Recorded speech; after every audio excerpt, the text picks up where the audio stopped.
Notre rôle maintenant, c'est détecter notre lumière et en profiter au maximum. Et quand on a un plaisir ou un désir, la porte s'ouvre encore plus grand. Comprenez, c'est quoi la lumière? Lumière, amour. C'est pas important qui tu es, où tu es, comment tu es. Dieu t'aime. Dans la paracha de cette semaine,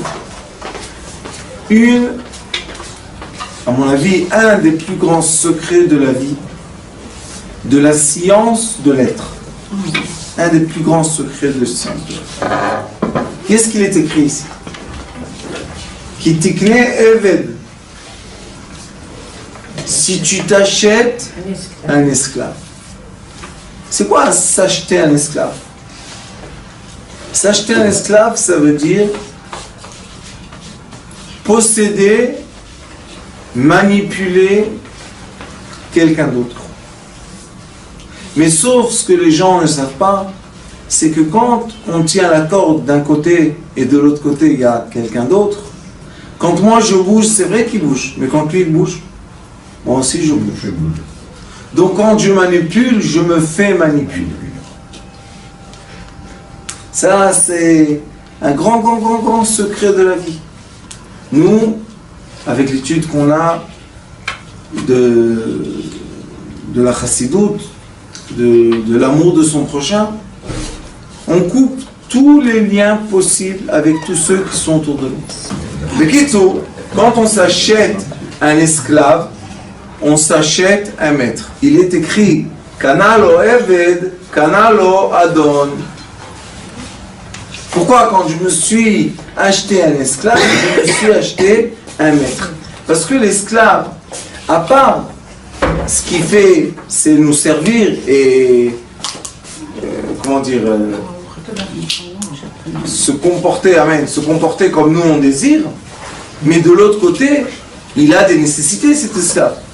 On doit le nourrir, on doit le loger, on doit l'habiller, il y a beaucoup de choses à faire avec lui.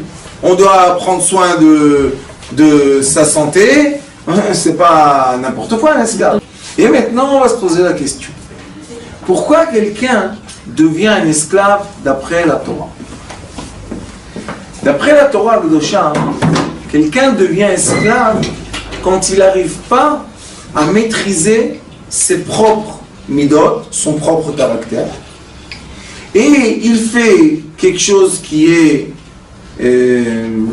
assez grave pour être puni, et la chose qu'il fait pour être assez grave pour être puni est la cause de ce qu'il a besoin vraiment, que c'est être maîtrisé par quelqu'un d'autre. Alors l'esclave, qu'est-ce qu'il a fait?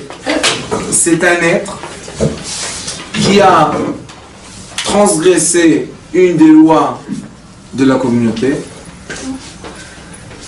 et en transgressant cette loi, il a eu une dette, et il n'a pas réussi à payer la dette. Alors qu'est-ce qu'ils font? Ils le vendent à l'esclavage. Mais qui achète les esclaves, vous savez? Seulement les gens pieux ont le droit d'acheter un esclave. Pourquoi? Parce que la Torah dit que cet être-là qui s'est vendu à cause qu'il ne savait pas se maîtriser doit avoir un coach. Un tzaddik, c'est un coach qui va faire quoi? En 6 ans, il doit le transformer de quelqu'un qui a des midot déréglées à quelqu'un qui a de bonnes midot. Et cet être-là, comme il n'a pas réussi à se comporter d'une façon qu'il faut, et il a perdu de l'argent, maintenant il doit repayer cette dette qu'il a. Pourquoi? Parce que si on quitte ce monde-là avec des dettes, on revient dans ce monde payer les dettes. Et revenir dans ce monde n'est pas la bonne solution de l'être humain. L'être humain ne veut pas revenir dans ce monde. Surtout pour quel motif? Pour quel motif? Pour quel motif quoi? Il ne veut pas revenir dans ce monde. Parce qu'on dit que l'âme, avant d'être dans ce monde, quand elle est dans les mondes supérieurs, elle est très heureuse de la lumière qu'elle vit là-bas. Et quand elle vient dans ce monde inférieur, elle vit plus tellement les lumières, n'empêche que c'est un très grand débat que hier j'ai développé avec mes élèves à Bnei Brak. Quand on a étudié la Kabbalah, je leur ai dit, c'est vrai que, on a parlé du déroulement des âmes, je leur ai dit, c'est vrai que l'âme descend dans ce monde, et quand l'âme descend dans ce monde, il y a deux façons. Il y a une façon que Baruch Hashem, il y a un bébé qui vient, Toda Rabba, Mazal Tov. Il y a une autre façon que l'âme n'a pas trouvé sa paix et elle circule. Et elle cherche un corps pour habiter. Et ça, il y a beaucoup dans notre génération, beaucoup, ce problème. Et les gens qui sont habités, ce sont des gens qui ont perdu leur personnalité. Cette âme prend le dessus. Aujourd'hui, dans l'école, je leur ai expliqué exactement où on voit ça quand on veut faire des tests biochimiques. On peut voir exactement où l'âme prend le dessus dans les synapses. Et ces personnes-là, maintenant, il y a un corps qui appartient à David, mais il y a l'âme de Moshe qui possède ce corps-là. C'est deux façons. Que l'âme revient dans ces doubles personnalités, ceux qui sont périodiques, tous ces problèmes-là. Mais là, on voit que cet être-là qui s'appelle Eved, on voit que ce monsieur, qu'est-ce qu'il a eu? Il n'a pas réussi. La bed, be'alef, en hébreu, si on met un alef au lieu du aïn, ça veut dire qu'on est perdu. Et la lettre alef et la lettre aïn, ils se changent. Acha, c'est les lettres qui viennent de la gorge. Et on voit que cette personne-là, elle est perdue. Pourquoi elle est perdue? Parce qu'elle n'arrive pas, dans les rôles de la société, à adapter son caractère pour se comporter comme il faut. Pourquoi il y a la police? C'est écrit dans la Torah. Tu dois mettre des policiers pour qu'ils fassent quoi? Qu'ils préservent l'ordre. Pourquoi on a besoin de préserver l'ordre? Parce qu'il y a des gens dans toute société, il y a des gens que leur caractère est plus fort qu'eux et ils sortent de la mesure, ils sortent des comment dire, des limites. Donc les policiers, ils les remettent dans les limites. C'est ce qui se passe ici. Alors les policiers l'attrapent et ils vont maintenant chez le juge. Le juge dit, si tu dois à quelqu'un 100 000 shekels, tu dois travailler telle et telle année, on voit la valeur de ton travail, et le monsieur qui t'a acheté, il va payer la dette, et toi tu vas donner ton temps. Ça c'est un Eved ivri. Mais cet Eved-là, notre question est, pourquoi à la fin des 6 ans, quand il est libre, et son maître lui dit, tu sais, la Torah m'oblige pas à te faire sortir seulement libre. Tu vas sortir avec des moutons, avec du vin, avec de l'argent, tu vas sortir plein. Ça veut dire quoi sortir plein? Tu vas sortir tellement plein que tu n'auras pas de besoin pour retourner faire la bêtise que tu as fait. Et si nous, on se serait comporté comme ça, on aurait eu une société qui est un peu différente. Et maintenant, je veux rentrer avec vous dans un grand débat que j'ai eu il n'y a pas longtemps, tribunal en Israël. J'ai chez moi un prisonnier qui habite chez moi à la maison. Je tends entre 2 temps, il est chez moi. Bon, quelques mois déjà. Et maintenant, il y a une grande question. Quelle est la question? Qu'est-ce qu'on doit faire avec quelqu'un qui est sorti des mesures et s'est comporté contre la loi de la société? Est-ce qu'on doit faire comme dans certains pays où si quelqu'un vole, on lui coupe la main? Et j'ai assisté une fois dans un endroit en Chine, j'étais dans un village, et j'ai entendu des cris. J'ai dit, pourquoi ils crient? Qu'est-ce qui se passe? Il m'a dit, il y a quelqu'un qui a été attrapé. Ils n'ont pas le temps, ni des juges, ni de rien du tout. Ils sont dans un village. Vous savez qu'est-ce qu'ils font que Dieu nous en préserve? Ils coupent la main. Allez, va. Il y a des cochons qui mangent des gens. Oui. Vous savez qu'est-ce qu'ils font? Ils le mettent au milieu de la ville, dans une cage comme un chien. Et ils font rentrer 2 cochons comme ça devant, et bon, Hachem, tout le monde voit. Oh là là. Et je vous dis, des mois entiers, personne n'ose voler. Personne. De quoi? Ça, c'est une façon. C'est quoi la façon? Punition. Vous connaissez ceux qui ont un certain âge ici. Avant, il n'y avait pas de prison. La personne, on le prend, ou bien il va travailler dans les mines, et il va mourir là-bas, ou bien on le tue, et c'est fini, qu'on a besoin de lui autour de nous. Mais il y a aussi une autre façon que nous dit la Torah. Qu'est-ce qu'elle nous dit? Cet être-là, à son origine, il n'était pas comme ça. Chaque bébé, quand il est né, tout le monde vient, Mazal Tov, comme il est mignon, comme il est beau, comme il est... Alors pourquoi cet être-là est venu à faire cette faute? Il y a un endroit qui s'appelle Mitzvat Egla Arufa. C'est quoi Egla Arufa? C'est que quand, dans un endroit entre 2 villes, il y a quelqu'un qui a été assassiné, les sages, le Bédine de la ville est convoqué à la place où on trouve l'être qui a été assassiné. Et ils mesurent de l'endroit quelle ville est plus proche. Et la ville qui est plus proche, le Bet Adin, doit faire quoi? Doit faire un sacrifice dans l'endroit où l'être humain a été assassiné. Et vous savez qu'est-ce qu'ils doivent dire? Ils doivent dire, peut-être il est venu demander l'aumône et on ne lui a pas donné. Peut-être il est venu demander une place à dormir et on ne lui a pas donné. Et la personne, tout être humain, quand on le pousse à la limite négative, eh bien oui, il fait des choses qu'il ne voulait pas faire si ça ne serait pas comme ça. Et vous pouvez prendre la plupart des gens qui ont fait des bêtises, si vous parlez avec eux comme des êtres humains, vous voyez que ces gens-là regrettent la bêtise qu'ils ont fait. Et non seulement ils regrettent, ils veulent être corrigés. Et aujourd'hui, en Israël surtout, je crois qu'en Amérique, ils sont dans le débat, parce qu'en Amérique, vous savez, il y a la chaise électrique. Ah oui. Il y a le grand débat, est-ce qu'on doit punir une personne par la mort, ou bien on doit corriger la personne? Et la Torah dit, dans certaines transgressions de la personne de la loi, on doit la prendre chez soi et l'éduquer à nouveau. Une nouvelle éducation. Même s'il a tué? Non. En tuant, il y a quelque chose d'autre. Là, on parle de quand quelqu'un il a pris une dette, et il n'a pas réussi à payer, et il doit payer.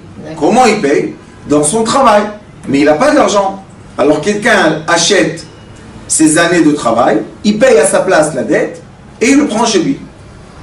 Maintenant, celui qui peut prendre chez lui, c'est seulement quelqu'un qui est un tzaddik. Pourquoi? Parce qu'il est écrit, si tu t'es acheté un esclave, tu t'es acheté un maître. Comment je me suis acheté un maître? Si tu as dans ta maison un coussin, tu lui donnes. Et moi, comment je dors? Va acheter un coussin. Mais justement un coussin. Oui, tu lui donnes. Si tu as une couverture, tu lui donnes. Si tu as un manteau, tu lui donnes. Maintenant, imaginez-vous qu'une personne qui est arrivée à faire ce qu'elle a fait, parce que vous savez, elle avait un manque d'amour et un manque d'affection. Sinon, elle n'aurait pas fait ça.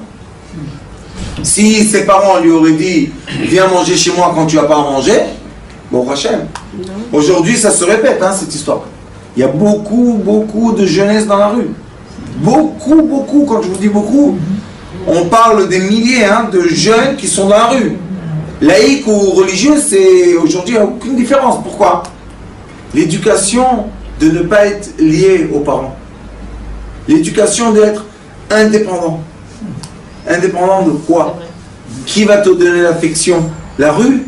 Qu'est-ce qu'il y a dans la rue? Mais c'est inévitable, non? De passer par un chemin forcément où on tombe et tout, donc on ne peut pas dire... Rabanit, c'est évitable pour des gens qui n'arrivent pas à maîtriser leur comportement. Mais les gens qui arrivent à se maîtriser comme il faut, ils se créent un foyer, ils se marient, et ils travaillent, et la femme c'est la bracha, et tout doucement, ils achètent une petite monnaie de 2 pièces, après 3, et on a fait tout ce parcours. On n'est pas tous nés avec une cuillère en or. Et même ceux qui sont nés avec la cuillère en or, il y en a beaucoup qui rejettent l'argent. Ils veulent voir comment c'est de le faire tout seul. Mais maintenant, la conversation d'aujourd'hui est quoi? C'est quoi un Eved ivri? C'est quoi un Eved? Comment on se comporte avec quelqu'un qui est sorti des règles de la société? Est-ce que la société doit le punir en lui faisant du mal pour que les autres voient le mal et la punition qu'il a reçue, pour que les autres ne se comportent pas comme ça par crainte de punition? Ou bien on dit non, on va s'occuper de cet être, on va lui donner de l'amour, on va lui donner des habits, on va lui donner de l'éducation, on va lui donner tout ce qu'il a manqué. Et quand il va sortir de chez nous, on dit en anglais mensch. C'est quoi mensch? Il est écrit dans la Torah, Leolam Iye Adam. Et après il est écrit Yerishama et tout ça. C'est quoi Leolam Iye Adam? Never, Leolam, never. Comment on dit never en français? À jamais, sois un être. Et après, tu peux tout ce que tu veux. Mais premièrement, sois un être. Donc tous les livres que vous allez rencontrer de sagesse, vous allez voir, il est écrit Adam, être. Pourquoi il n'était pas écrit juif? Pourquoi il n'est pas écrit religieux? Pourquoi il n'est pas écrit orthodoxe, rouge, blanc, jaune, marron? Pourquoi? Parce que l'être. Lui, Akadosh Baruch Hu, le créateur, il a créé quoi? L'être humain. Et il a donné le livre, quoi? Le mode d'emploi pour l'être humain. Et après qu'on est un être humain, on peut s'approcher d'un certain degré de lumière. Mais avant, il faut être un être humain pour ressentir quelque chose dans sa vie. Et cet être humain qui était un esclave, ici dans la paracha, on lui dit, 6 ans tu vas travailler, la 7e année, tu retournes dans ton village, dans ton... Mais regardez qu'est-ce qui est écrit après. Si cet être humain vient célibataire, sans femme, il va être libéré seul. Si pendant ce temps-là, qu'il était évêque esclave, il a eu une femme et des enfants, la femme et les enfants restent chez le maître. C'est dur ça. Et s'il est venu avec une femme, sa femme, elle sort avec lui. On peut pas abuser sa femme et ses enfants après. Et regardez qu'est-ce qui se passe. Im Adona Viten lo isha vialda lo bani. Si le maître lui donne une femme et elle a emmené des enfants et des filles, Aisha vialadea tiela adonea vuitze begapo. La femme et les enfants appartiennent au maître. Et lui, il va sortir tout seul.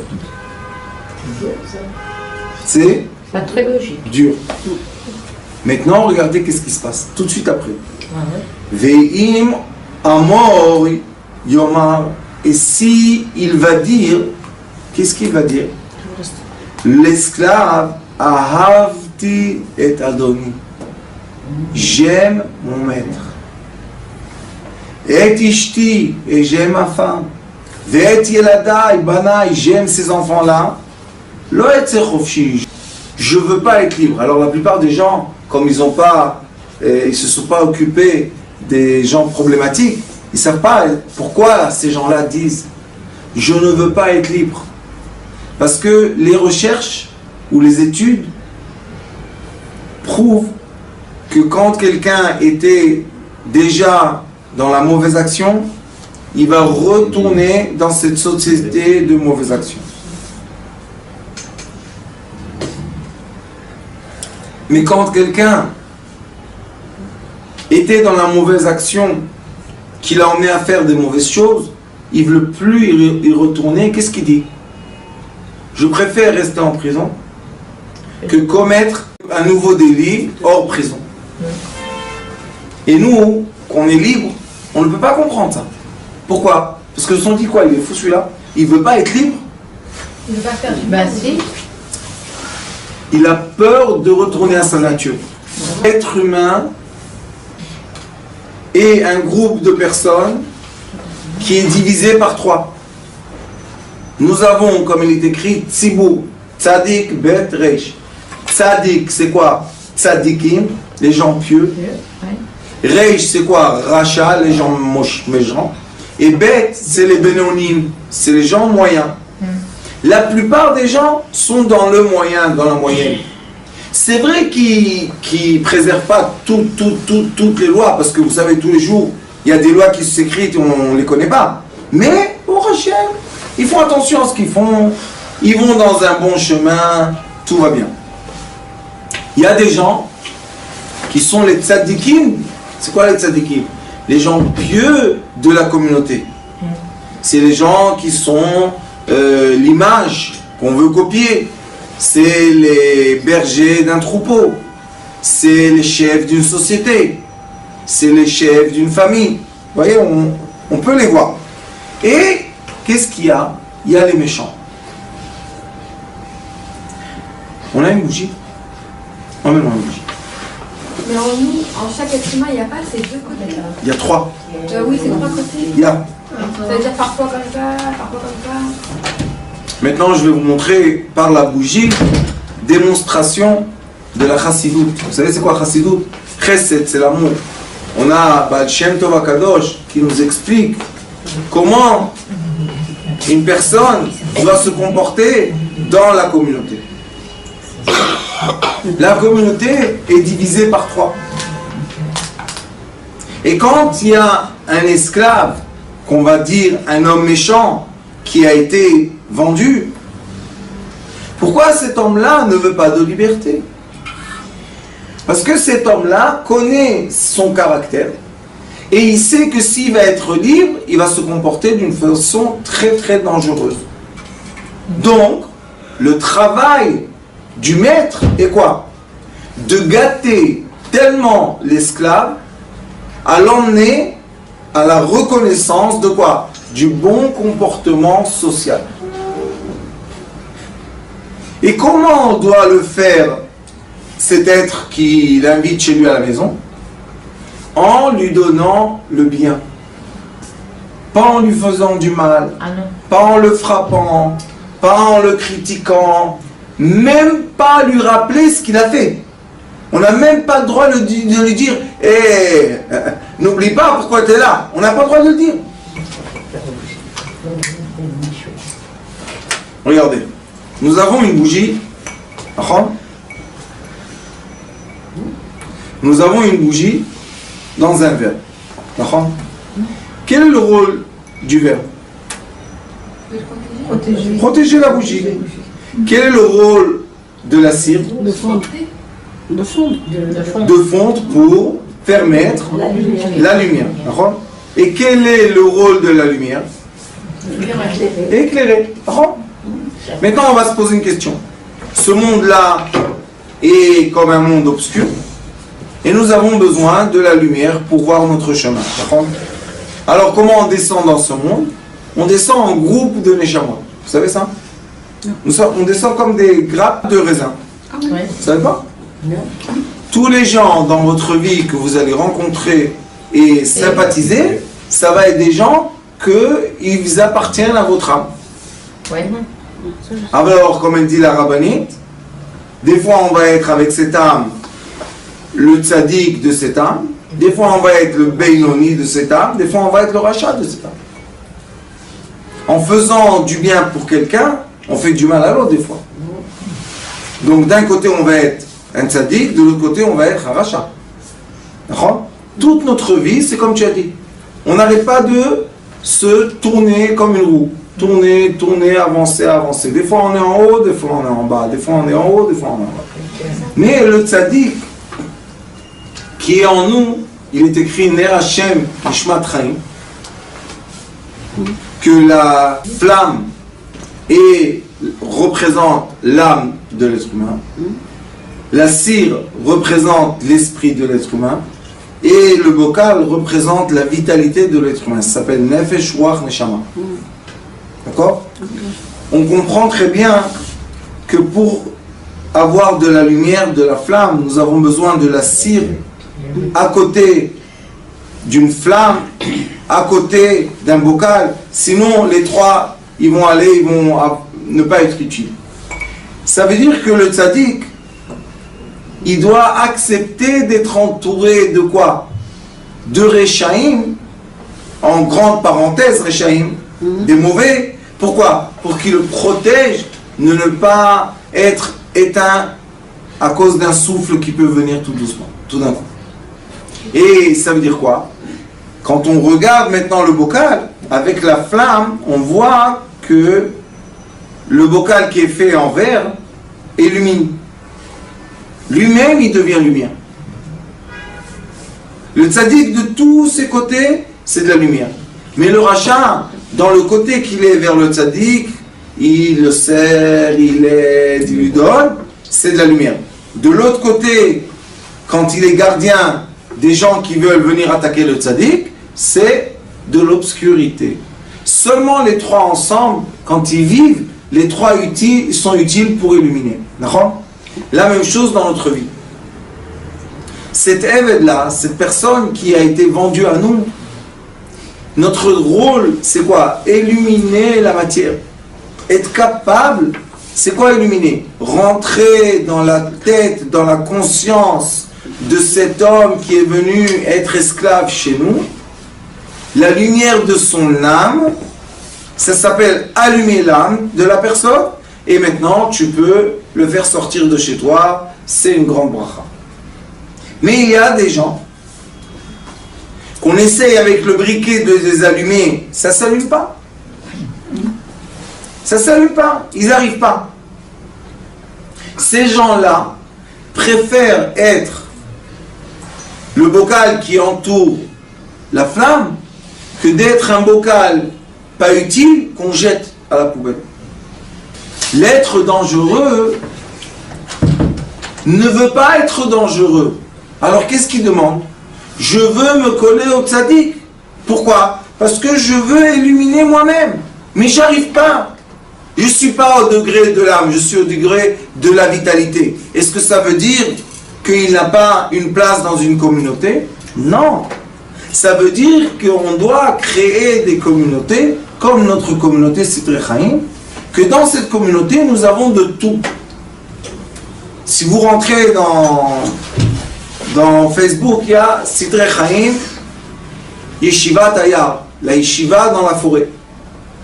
Et vous allez voir les enfants qui sont liés à nous tous, puisqu'on est une grande sphère, vous allez être un peu étonnés. Mais ces enfants-là, qui ont l'air d'être très durs, etc., ces enfants-là, quand ils rentrent et ils reçoivent la lumière, ils deviennent doux. Et Baruch Hashem, on a réussi à en marier quelques-uns. Et Baruch Hashem, il y a là-bas des enfants déjà. Et ces gens-là, au lieu d'être des gens qui étaient dangereux, qui frappaient, qui cassaient, qui envoyaient les gens à l'hôpital, qui buvaient de l'alcool, c'est devenus des familles. Alors il y a des gens qui me disent, mais ils ne sont pas devenus religieux. J'ai dit, monsieur, ce sont de bons citoyens. Pourquoi? Parce que pour moi, ce sont de bons êtres. Ce sont des êtres bien. Ce sont des gens qui travaillent. Ce sont des gens qui ont une famille. Ce sont des gens qui se comportent comme il faut. Ils ne frappent plus. Ils ne boivent plus l'alcool. Ils ne se comportent plus, que Dieu nous en préserve. Je pense qu'on a fait toute cette communauté une bonne chose pour eux. Une partie de la tzedaka que les gens donnent, c'est pour aider ces enfants-là qui ont été rejetés par leur famille, rejetés par les communautés, rejetés partout, et ils se sont retrouvés dans la rue. Et dans la rue, qu'est-ce qu'il y a? Il y a la force, il y a la violence, il y a des mauvaises choses. Moi, des fois, je dis aux gens, vous savez, vous jetez vos enfants de la maison. Bravo, kol hakavod. Mais ils ne vont pas dans le vide, ils ne vont pas dans le cimetière, ils vont vivre. Ils vont devoir quoi? S'arranger. Et quand ils s'arrangent, c'est pas toujours dans le bon chemin. Non. Est-ce que ces gens-là sont méchants? Non, pas forcément. Non, pas forcément. C'est le Eved. Pourquoi le Eved? Parce que la Torah dit, ce monsieur-là a volé. ce monsieur-là a fait quelque chose qu'on doit le vendre pour cette chose qu'il a fait, est-ce que l'être intérieur est méchant? Non. Alors écoutez, qu'est-ce que fait cet esclave qui est, moi je pense, très franc avec la société? Il dit, vous savez, si je sors de la maison de mon maître, ça va pas bien aller. Je veux rester chez lui. La Torah dit, vous allez l'emmener à la porte, et dans le coffre de la porte, le contour, vous allez mettre son oreille, et il va avoir un handicap qui se voit, parce que l'oreille, on ne cache pas. Et malgré l'handicap qu'on va voir dans le marché, on va dire, ah, c'est un esclave, il préfère être nommé esclave et ne pas faire des mauvaises choses, que ne pas être esclave et faire des mauvaises choses. Moi, je vais vous poser une question. Est-ce que cet être-là, qui a pris sur lui un handicap, que tout le monde se moque de lui, Eved, pour ne pas leur faire du mal, qui est le tzaddik? Lui. C'est un grand tzaddik. Il est honnête avec lui-même. Pourquoi il est honnête avec la société? Il dit à la société, écoutez, moi, j'ai grandi, que Dieu nous en préserve, hein, on a grandi dans des endroits pas tellement sympathiques. Si tu étais pas fort, ça marchait pas tellement. J'ai choisi de prendre sur moi un handicap pour ne pas te faire de mal, toi, l'être de la société, et maintenant, toi, l'être de la société, tu te moques de moi. Vous comprenez où est le dilemme? C'est très fort, ça. Et les gens, ils ne se gênent pas du tout de se moquer des autres. Est-ce que tu sais ce qu'il a pris, cet être humain, sur lui? Pourquoi? Pour se comporter comme il faut. Tu sais quels efforts il fait? Tu ne sais pas, non? C'est pour ça que la Torah dit, il peut être esclave seulement un tzaddik. Pourquoi? Parce que le tzaddik va le transformer en lumière, malgré qu'il est quoi? Du verre. Si on aurait ici du plâtre, aussi le plâtre était illuminé. Si on aurait ici du fer, aussi le fer aurait été illuminé. Pourquoi? Parce que le tzaddik, il illumine chaque personne à son degré. C'est ça un vrai tzaddik. Un homme qui est un homme pieux, qui est un berger, doit aimer son troupeau à tel point que pour lui et le troupeau, c'est la même chose. Il n'y a aucune différence entre eux. Ah, mais toi, tu es un grand tzaddik. Non. Moi, je suis une partie d'une sphère entière. Regardez la flamme. Combien elle est heureuse qu'il y a la cire. Combien la flamme est heureuse et reconnaissante qu'il y a le récipient qui la contient et qui la protège. Ça, c'est une bonne flamme. Ça, c'est une flamme de tzadikim. Mais pourquoi l'handicaper? Pourquoi lui donner une marque par rapport à la société? Je vous explique. Parce qu'à la fin, qui l'a rendu méchant? La société. Pourquoi la société l'a rendu méchant? Parce que quand il a demandé de l'aide, personne ne l'a entendu. J'explique. L'handicap est que la société voit ce qu'elle crée en elle-même. C'est la raison que les enfants qui quittent des chemins de leurs parents, ils se font des tatouages, ils ont des coiffures bizarres, ils se font des piercings partout où vous voulez. Vous savez pourquoi ils font ça? Pour se sentir libre. Pourquoi? Pour se sentir libre. Non, pour montrer à la société, regardez ce que vous avez créé. Oui, c'est ça. C'est la raison, et c'était dans toutes les générations, hein. Oui. Vous voyez, tout seul. Mais un enfant comme ça, ou un adulte, ou un adolescent qui fait ça, qu'est-ce qu'il dit? Je vous ai demandé de l'aide, vous n'étiez pas à l'écoute. Alors maintenant, vous pleurez, qu'est-ce que vous pleurez? Vous pleurez ce que vous avez créé. Chez le tzaddik, c'est pas comme ça. C'est pour ça qu'on voit des gens qui se rapprochent du tzaddik, ils enlèvent les tatouages. Aujourd'hui, il y a possibilité en Israël d'enlever les tatouages. Ils refont leur coiffure normale. Ils enlèvent les piercings. Vous savez, une fois, j'ai été visiter une dame qui est partie depuis.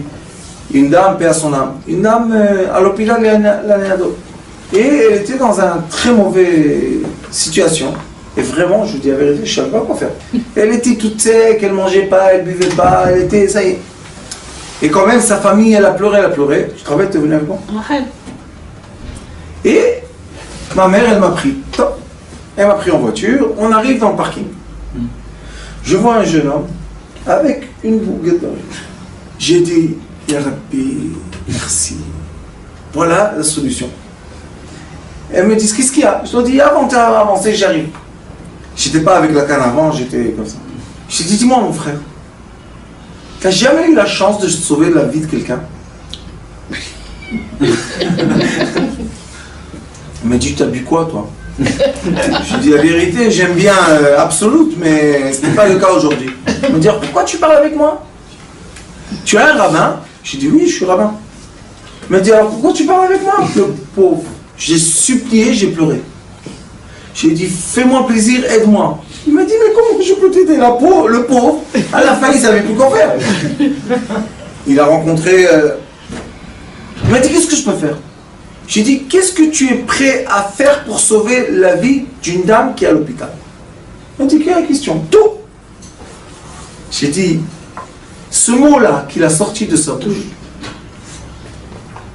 c'est une force, vous comprenez pas? Parce que lui, il a son truc, il est plus à l'école, fanfaron, il travaille dans un parking pour gagner un peu d'argent. Lui, il a été rejeté de la société. Hein? Il ne fait pas ce qu'il doit faire normalement, être chez lui à la maison, faire les devoirs, aller à l'école, faire les examens, recevoir son bac, une vie normale. Mais lui, il doit survivre à tellement jeune. Il m'a dit, bon, qu'est-ce que je dois faire? J'ai dit, donne-moi ta boucle d'oreille. Il m'a dit, quoi? Je lui ai dit, la seule chose que tu dois faire, c'est me donner ta boucle d'oreille. Et je vais la donner à cette dame, et je vais lui dire que cette boucle d'oreille va lui sauver la vie, et tu verras que tu vas lui sauver la vie. Il ne savait pas quoi faire, le pauvre. Et si après il remet une? Ça fait rien. Il a juste fait faire le geste. Le geste pour qui? Pour une dame. Une vieille dame. Il a donné... Vous savez qu'est-ce qu'il a fait?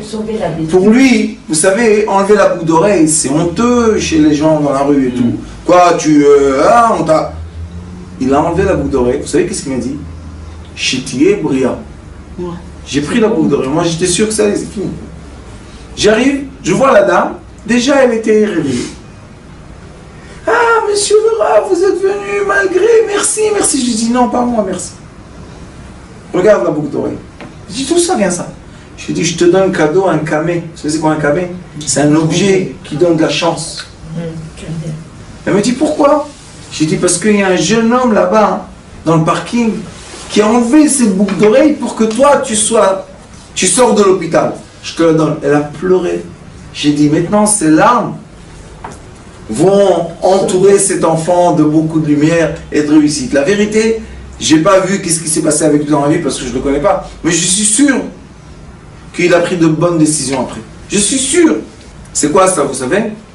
Regardez. Il a donné une partie de lui. Regardez, c'est quand la flamme illumine le récipient. Le tafkid du tzaddik, c'est pas moi, hein, Non. il y a des autres. Non. Mais non, moi je n'ai pas la patience d'être là dans ce groupe.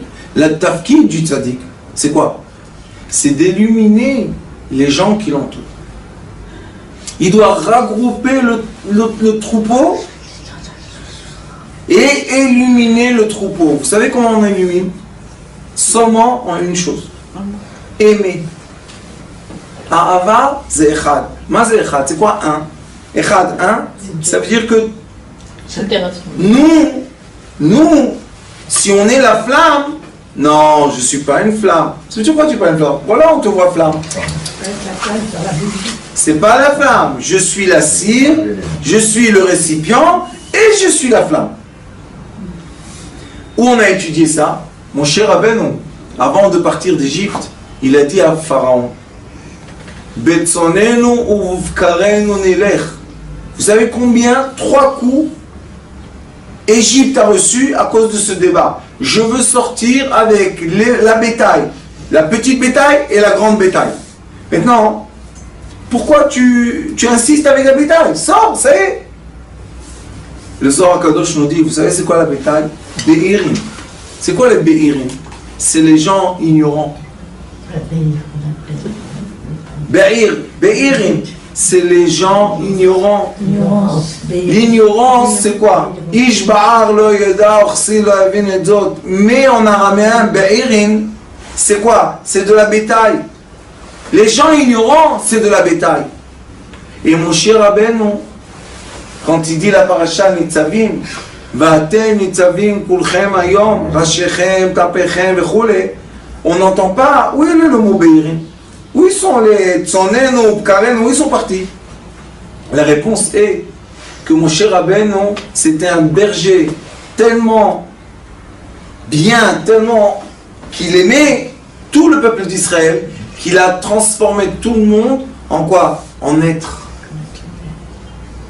Et c'est ça le rôle qu'on doit travailler cette génération. Les bergers qui se ressentent, c'est un sentiment d'être un berger, vous savez, c'est quelque chose qui est intérieur. Il faut qu'ils aillent regrouper, assembler autour d'eux 2 personnes, 3, 4, c'est pas important la quantité. Et leur donner tellement d'amour pour qu'on dévoile dans la matière la lumière. Et ça, beaucoup de lumière comme ça, ça sera Mashiach. Baruch Adonai Leolam. Amen.